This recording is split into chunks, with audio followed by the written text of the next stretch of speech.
guys, Raquel here. So this is my personal story. When I was in 5th grade, my family moved from Denver to LA, and we didn't know where we were moving into, so we moved into a really sketchy park called Van Nuys. Don't know if you're familiar with it.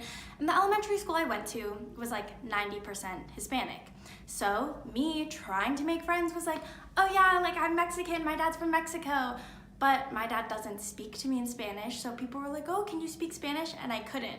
So I got really bullied for being fake Mexican. A lot of people called me like this gringa, a white girl with poop on her face, with chocolate on her face, because I got really bullied for having this mole. And it was probably the worst and best year of my life, because being alone, not having friends, being in a new state, being uprooted made me really discover who I am. Because I went to school, I was like, people don't like me anyway, so I'm just gonna be myself and love myself, and you'll see what I did with this journey. Service announcement. Nigel Barker tells us that we're going to be filming a commercial for Tyra's campaign, Bio, which is kind of like an anti-bullying campaign. So it's all for a good cause, which we're super excited about. Each team is going to have 4 young girls that I'd like you to incorporate into your PSA. It's now time to meet your co-stars.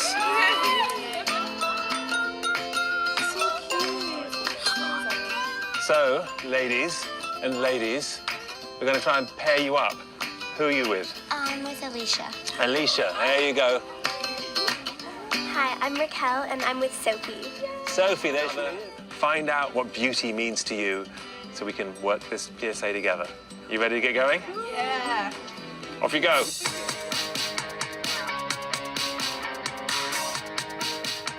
So when do you feel beautiful? When I dance and when I act. That's good, see? That's awesome.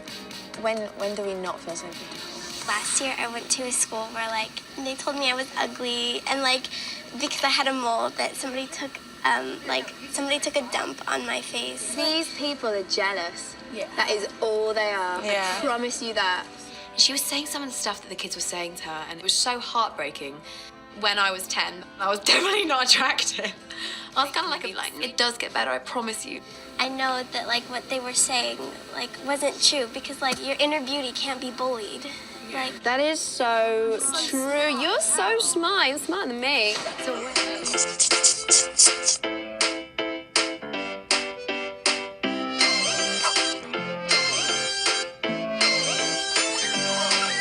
I think beauty is love. love of dancing. Love of fun. Love of laughter. Love of each other. Being exotic. Being different. Being you. Inner beauty can never be bullied. Beauty shines from the love within. Special. Confidence. Friendship. Love.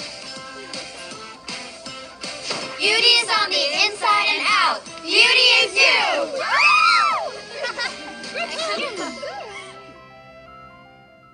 Hope you enjoyed that. Anyway, so that was me in 6th grade, right after I'd gotten bullied. And since then, I've been working on myself, working on self-love. This next video you'll see is me last year in January. Had a women's conference at my school. I got to be interviewed by Jessica Wiener, who shaped Barbie dolls. She's the reason there's now plus-size Barbies and different shapes and sizes for Barbies. And I got to be interviewed with Ishka Lawrence, who is a model, a plus-size model. She's amazing. And Natalie Patterson, who's a poet. Recommend her, she's amazing. That's just me sharing my personal story, because I think self-love is key for everyone. And yeah, hope you enjoy. Cool. I love it. So in 2018, Raquel, what are teenage girls, high school girls, looking for in role models? What qualities are most important to them? Well, kind of related to what she was saying, I think the issue is many teenage girls are mistaking role models for a certain type of model, but I think what girls really want is women that express their vulnerability, because that we're all human, and I think to embrace your humanness is what makes you beautiful, to embrace your stretch marks and to embrace all of your flaws, because if your beauty was only skin deep, I think that that's such a small form of beauty, and I think that what is beautiful is being artistic, being athletic, being smart. I mean, I'm a poet, you're a poet, and like poets, we take broken things in life and we turn them into something beautiful, and that is what beauty is. And I think that it's so important to have 2 women like this that are helping redefine beauty for our generation. So when you think about women that you aspire to be like, or women that you see in the news or in media, what issues do you wish they would take up further? I think it's really important to not just discuss Time's Up with men, but also with each other, because I find that minority groups tend to fall into subdivisions and create sort of a hierarchy. Like being a Latina, I often find that when I say I'm Mexican, someone will be like, oh, well, I'm Guatemalan, but you know, we speak the same language.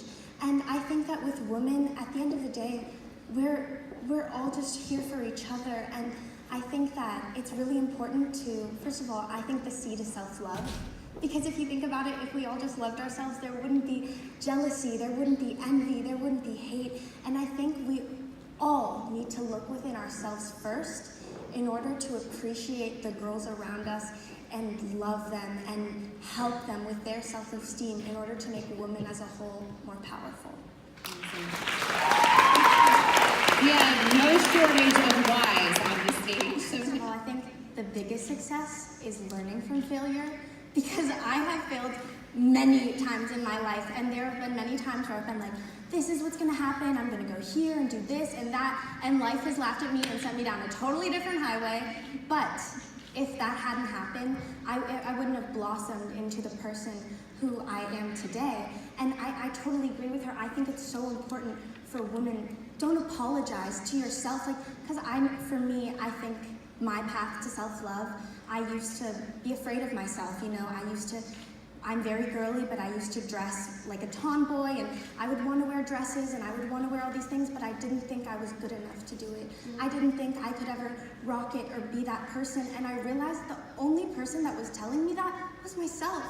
And I was matting myself out instead of letting myself shine. And fortunately enough, I had an older sister that raised me and always said, never be afraid to be amazing. And I never realized what that meant until now, because don't be afraid of how amazing you are, because you are all amazing. And once you embrace that, then people will look to you and be like, I'm gonna be amazing too. So